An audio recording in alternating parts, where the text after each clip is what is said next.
You're about to listen to our review of the US Grand Prix, and Jolien, Alice and I recorded the pod a few hours ago in the F1 paddock just after the race had finished. And since then, we found out that Lewis Hamilton, who finished P2, and Charles Leclerc, who didn't finish on the podium, have both been disqualified. After the race had finished, their cars were inspected, and it was found that there had been excessive plank wear. So underneath the car, the plank had worn away too much during the race. So they have been disqualified and excluded from the results.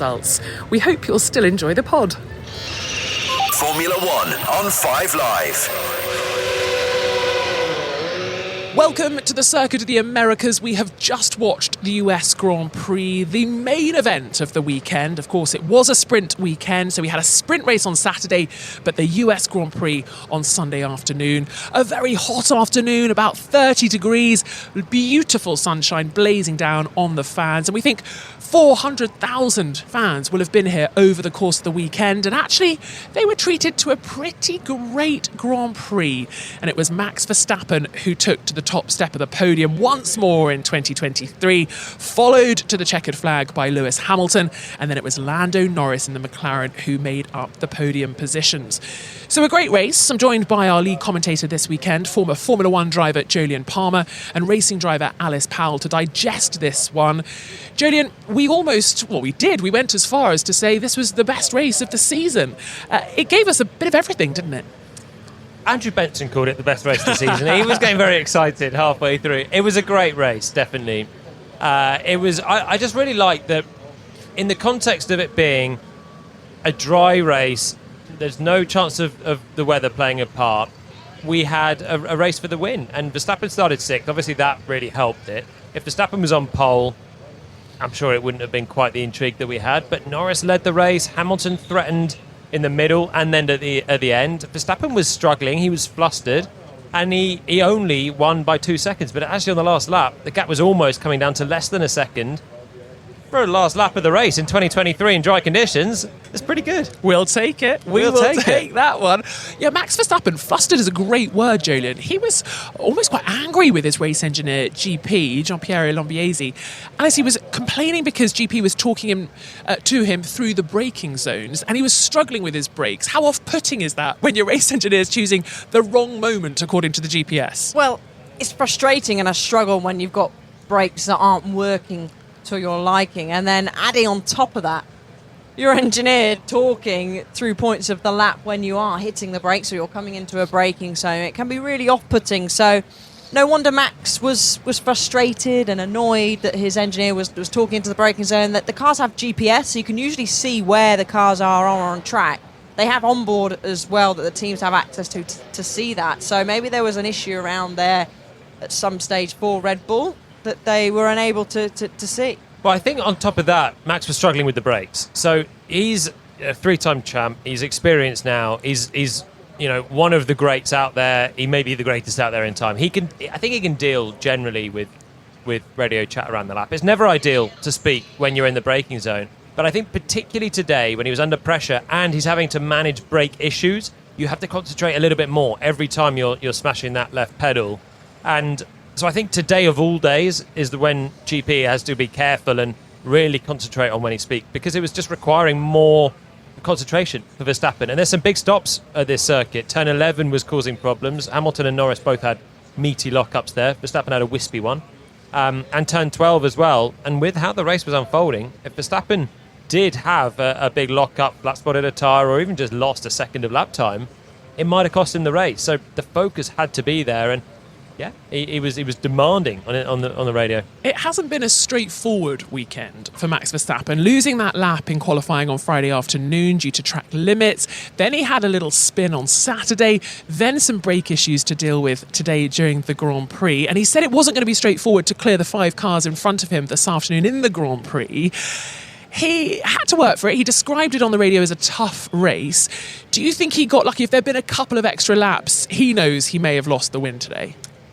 Yeah, I think he would have lost the win if there was 3-4 laps remaining, especially with the power of DRS. Of course, catching's one thing, overtaking is another, but Hamilton was reining him in quite quickly towards the end of the race there. So we did say, I think, on the pod yesterday that, what was it? I can't remember what Jolien said. Was it lap 8. You said 6 that maybe he was in the what lead. did you That give was us? more of a joke, I'm guessing. But No, we all thought he was going to run away, though, Yeah. didn't we? Yeah. I mean, Well, we're accustomed to that, aren't we? Yeah, he's the guy that wins from 10th when he's 10th, 15th when he's 15th. He can take an engine pen here, a gearbox pen there, and he sits on the grid, and we're like, oh, the jeopardy, how's it going to be? And then lap 7 into the race lead, lap 50, he's got 20 seconds and a free pit stop.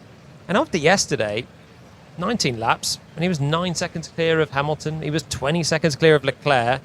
The drivers were interviewed this morning and on the drivers' parade, and I mean, Norris was like, no, we're not going to beat Verstappen. Hamilton was like, no, Verstappen's too quick. We saw that yesterday. But for whatever reason today, it was closer than not only I thought, but everyone thought, I think. Yeah, they kept them humble, the Red Bull team. And also, the Red Bull team actually pulling quite a good strategy, making the pit stop earlier than others and forcing other people to perhaps react. Were you impressed with their strategy call today, Alice? do you know what? It's easy for us to sit here and say, yeah, no, it was the right call. No, it was the wrong call. We were saying in commentary, weren't we, that we thought Mercedes possibly got it slightly wrong with Hamilton maybe staying out for a little bit too long. But they've got much more data than we have. I think, yeah, maybe Mercedes could have brought in Hamilton slightly earlier, but also Hamilton didn't get the best of starts either. He was stuck behind Sainz for a while. So it's hard to say whether they got it right or wrong. You could say, well, that if they pitted him earlier, he probably would have had more laps to catch Verstappen and the gap wouldn't have been so big. There were definitely chances for Hamilton. The start was one, and he lost a place, which cost him a bit of race time. But when you look at the strategy, I think Red Bull nailed it, actually. And I think that in the end, the two-stop strategy was the best one, and they plumped for it early. Verstappen was third, and he pitted early enough that Mercedes didn't want to cover him at that point. They thought they could maybe do a one. They were a one-stopper. They were in between.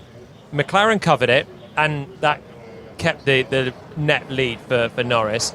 But because Red Bull pitted Verstappen early from third, he jumped Hamilton. And that was the crucial part. When you look at the race, was there much difference in pace ever between Hamilton and Verstappen? No, not really. And yet Verstappen passed Hamilton at some point in that first pit stop phase. And that was the indecision, I think, from Mercedes.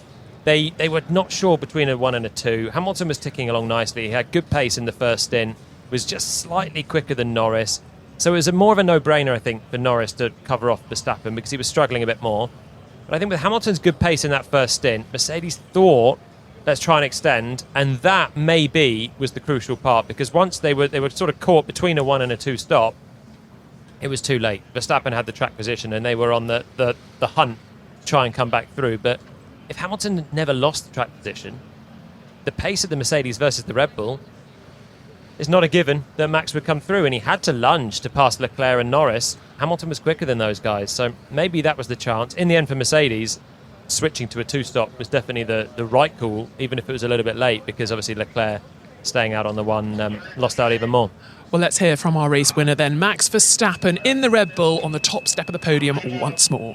Yeah, I mean, we had a good start. Then the first stint, I tried to be patient, but at the same time, following for so long did hurt my tires a little bit. But at the same time, I was struggling a lot with the brakes compared to yesterday. So I couldn't really be that nice on them and the tires on the braking and just being very inconsistent.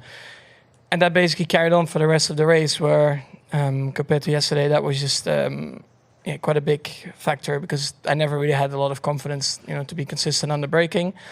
But nevertheless, I think as a team, we did the right strategy. We pitted at the right time. And basically because of that, I could work my way forward.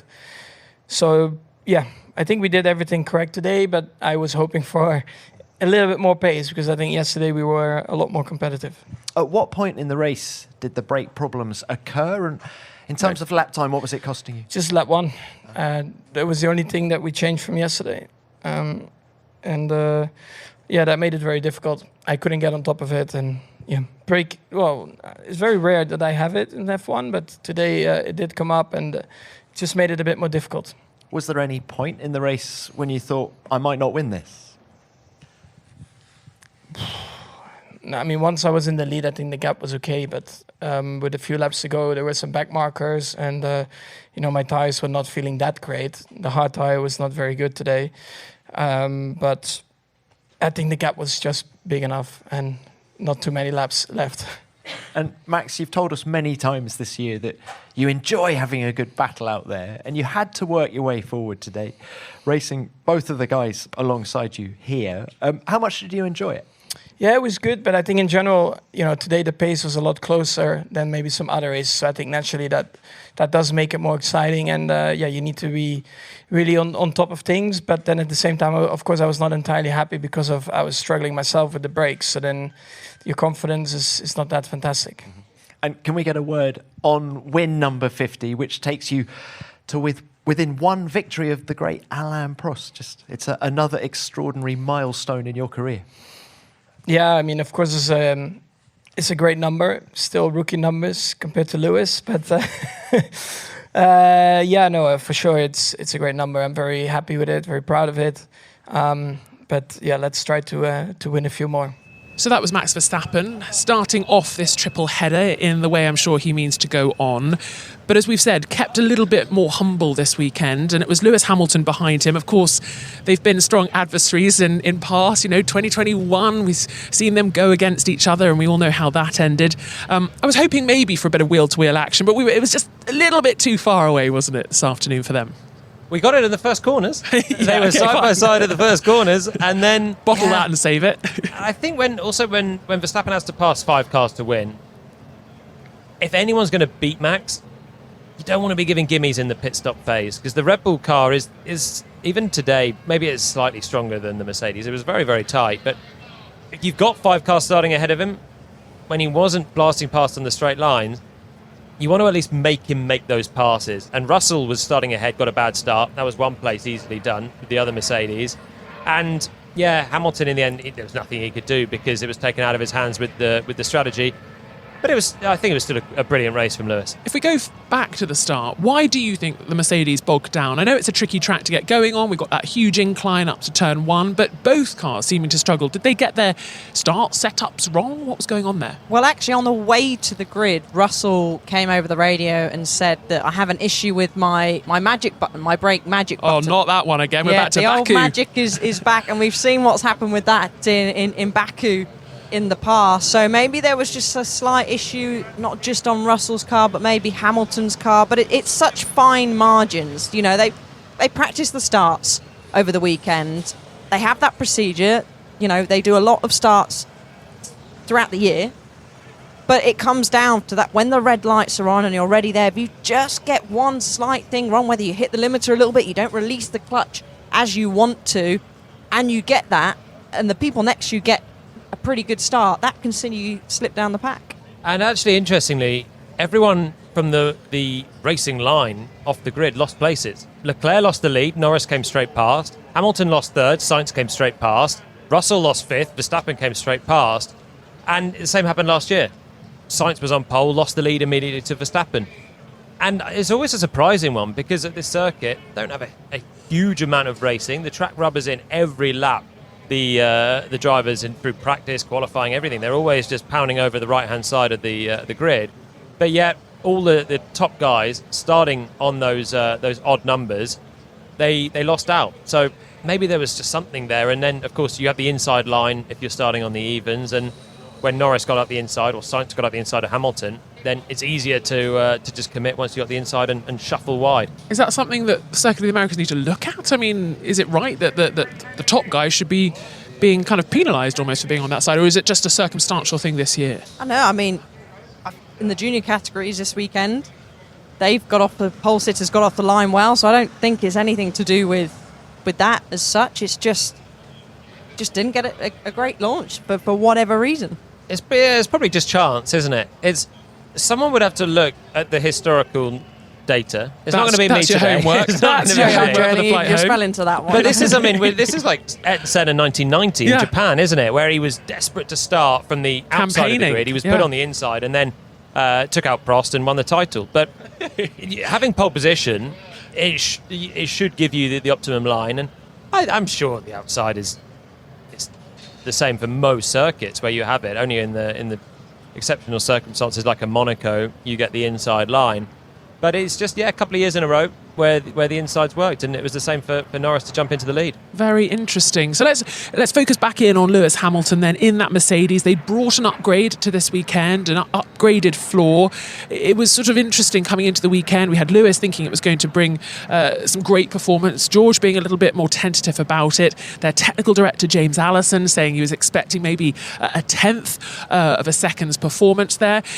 What do we read into it, and do we think this is what's given Lewis Hamilton the P2 this afternoon? He was thanking the guys and girls, wasn't he, back at the factory in the HQ for believing in them and for delivering this upgrade?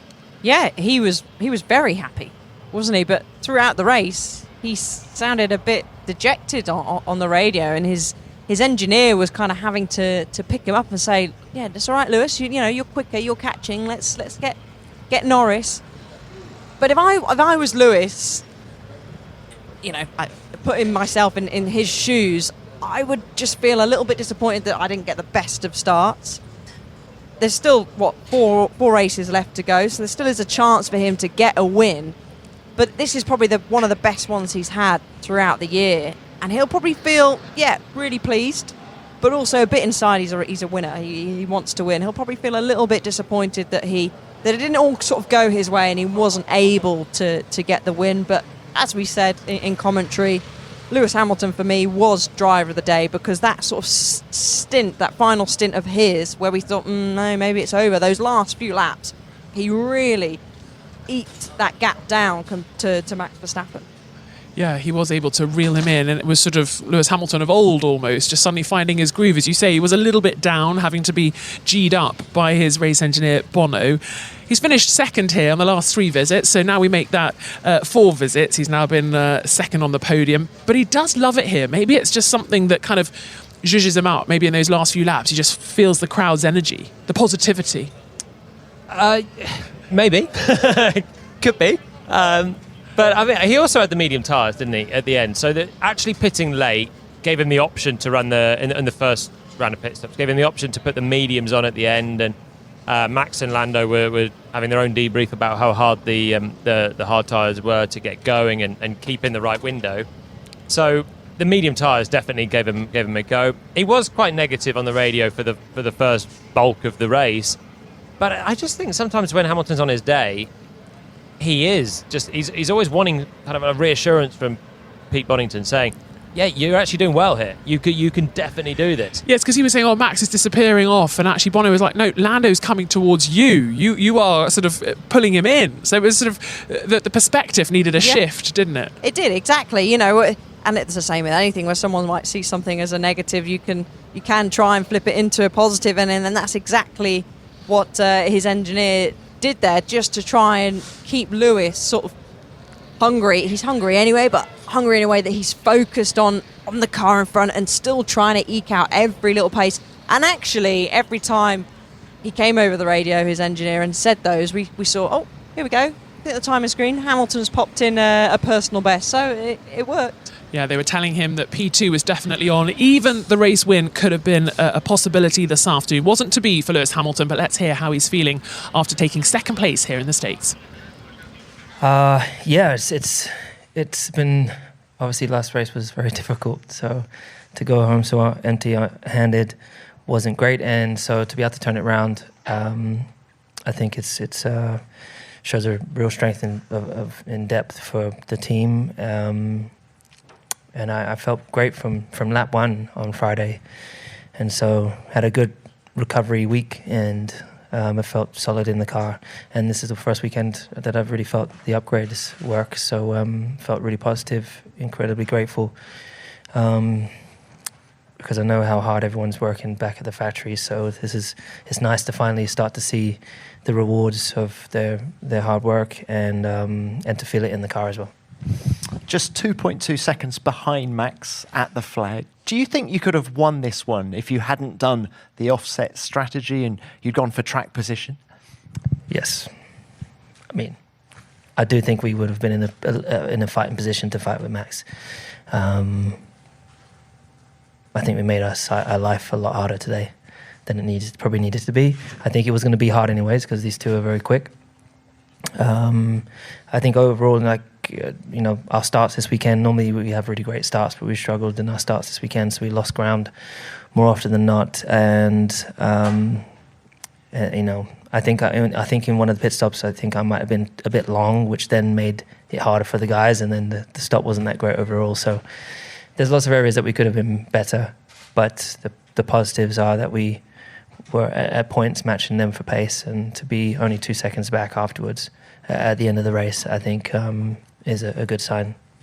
What is the overriding emotion right now? Is it frustration that you didn't win, or are you looking at the positives and the pace of the car this weekend? No, just feel, second is great, and to come in this weekend and actually have real strength, and it's a solid second. It's not just making second. It was a solid second, so feel really positive because we've still got a few races up ahead, and I don't know how the car's going to be in these next races, but maybe we'll be if we're in a position like this and we get the strategy right and get the pit stop right, maybe we'll be right on their tails and we can have some good racing. So I'm excited. You talk about good racing. Did you enjoy your battle with Lando? I enjoyed my battle with everyone. I had the 2 Ferraris I had to get by. Had a little battle with those 2. And then, the battle with Lando. He came across like at quite an angle, and so then I had to dodge to the right side and then cut back. It was pretty cool. I enjoyed it. Behind Lewis Hamilton in the Mercedes, then it was the McLaren of Lando Norris. Led the race at the very beginning, got a great start. We've already talked about how the start played out. Do you think there'll be disappointment in the McLaren camp? I can't believe it, in 2023, a season where they started so badly, that we're talking about disappointment, finishing P3. A bittersweet day for McLaren with Oscar Piastri retiring, but Lando up there on the podium. Could he be proud of that performance today, Jolyn? Yeah, I think they'll be happy overall. And I don't think there was actually a huge amount that Norris could have done differently. He was surprised, I think, when Verstappen smoked in the lunge in the sort of halfway point of the race to take the lead. Probably could have held on a little bit longer had he covered the middle of the road, or just deterred that move from Max. But could he have hung on forever? No, because the McLaren just wasn't quick enough on the hard tyre. So slipped back, and even medium to medium tyre at the start, Hamilton was just that little bit quicker. And McLaren, they thought it would be a slightly trickier weekend. So the fact that they led half the Grand Prix, I think that's probably above their expectations in the first place. And Norris banks another podium, is good points for them. Obviously, Piastri not scoring this time is a bit of a hit for their chances of hauling in Ferrari. They were even mentioning before this weekend. But I think they'll be happy overall, because this circuit characteristics, it's not absolutely suited to the McLaren that loves all the high-speed corners. The low-speed fiddles were a little bit harder for them. Yeah, which maybe bodes well then for the rest of the triple header then. If there are races that they think they're not going to perform well at now, from now until the end of the season, maybe there'll be some more surprise results for them. Yeah, who knows? I quite like some surprise results across surprise and delight across the board. And actually, I know we've moved on to Lando, but one thing when you mentioned points there is Lewis Hamilton. It's a good haul of points for him compared to Perez, who's obviously fighting for those championship positions as well. But no, Lando, he's been sort of consistent. He was a bit disappointed, wasn't he, and frustrated with his result in Qatar. But he's there again on the podium, so he should be happy with that. Yeah, there is some consistency, isn't there, now with the McLaren?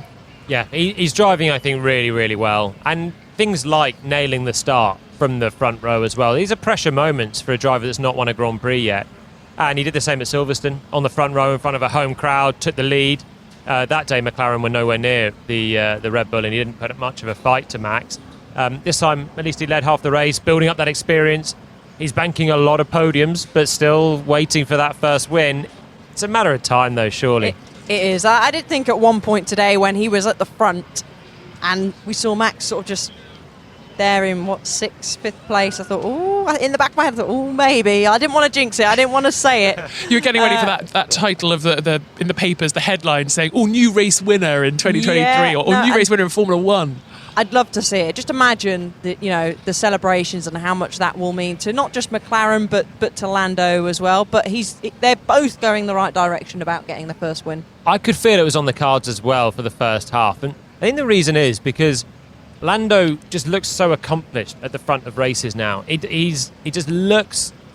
He's very consistent. He's obviously very quick, and he looks like he belongs at the front, even though he hasn't won that race. And I do think he's getting the most out of the McLaren. His race pace is extremely strong. That's where he puts Piastri in the shade a little bit more. He had the one-lap pace over Oscar as well this weekend, but his race pace is really good. It was the same in Qatar. He was very similar on race pace to Verstappen, but his own errors in qualifying meant he had too much work to do. But it'll come for him. It certainly will, I'm sure of that. Let's hear from Lando Norris then. P3 for him in McLaren here in Austin.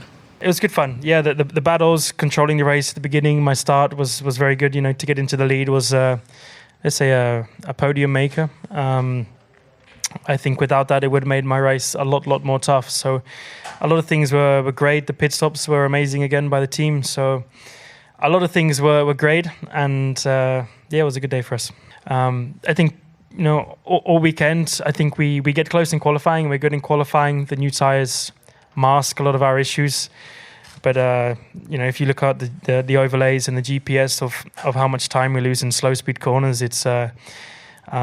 I'm surprised to still be able to race them on a day like today. So I'm very happy, and I know I wish for a little bit more when you lead so much of the race, but I don't think we could have done much more. Just off the podium then was Carlos Sainz in the Ferrari and Charles Leclerc P6. They were not in that order to start with. Of course, Ferrari asking them to switch positions. What do we make of Ferrari's performance today, their strategy calls, their team orders? I know Charles Leclerc is keen to discuss that after the race. I'm sure they'll be in the debrief as we speak. Tricky one for Ferrari this afternoon. Yeah, they'll be really disappointed, 100%. I mean, it was disappointing showing from Ferrari today. The only real positive is they had some pretty clean pit stops compared to the Red Bull and Mercedes. Charles with the call. I think it was the right call for them to switch the cars around. Carlos was looking the quicker driver. Perez was catching quite quickly at the end there. So if they did happen to start battling between each other, that then could have led to Perez getting both of the Ferraris. So I think they wanted to just cover that off, because we've seen how powerful, once you get into that DRS, I think Benny said it was around about 0.6 a lap. I don't think they did a huge amount wrong. The one stopper wasn't the best strategy. It cost Leclerc a little bit, but they were 4th and 5th before the pit stops. They finished 4th and 6th. The problem for Ferrari was the race pace just wasn't quite there. Leclerc was on pole, lost the lead at the start, just drifted back in that first stint. And it was the same in the sprint yesterday. Just didn't have the race pace. And they've been better in that department, at least compared to Mercedes. Been fighting with them quite hard. It's been a perennial issue for them in the last couple of years, really, the race pace, the tyres falling away, and I think that'll be the concern for them. It wasn't drastic. I mean, Sainz was looking at the back of Norris still as they took the checker flag. He wasn't far away. It was just a small margin, really, that they were missing. And interesting that it was Carlos Sainz who had the better pace, still feeling more confident and comfortable in the Ferrari. What has Charles got to do between now and the end of this year to make himself feel confident for 2024 in this car? Because he's complained about how the car's set up. He needs to get driving it. Yeah, but he was pole. He qualified on pole. I know. But when it comes to race pace, if he wants to turn that into some really strong results come next season, what does he need to do? I think he's okay. I feel like Leclerc's back on form with the car, but they just split the strategies, and I think Leclerc's one wasn't as good. Maybe if he was on a two-stopper from the start, he could have, given how close Carlos was to Lando at the end, maybe Leclerc could have been right with them, and Charles might have nibbled at a podium. I think Carlos has come on strong the second half of the season, but I feel like this weekend generally, his race pace in the sprint wasn't great either. Maybe there's something in there, but a little tiny something. At least his qualifying pace was back to his best, and he was quite flary to take pole position on Friday.